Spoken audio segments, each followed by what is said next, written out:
1, 2, 3 and 4, 5, 6, 7, 8.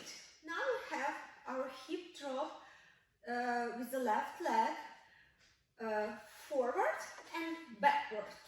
We have 1, 2, then cross our legs, then step to the right, step to the left.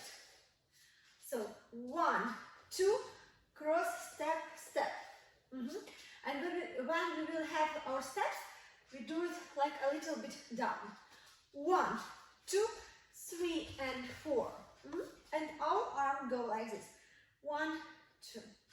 1, 2, 3 and 4.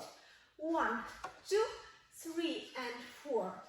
And the same movement with the right hip.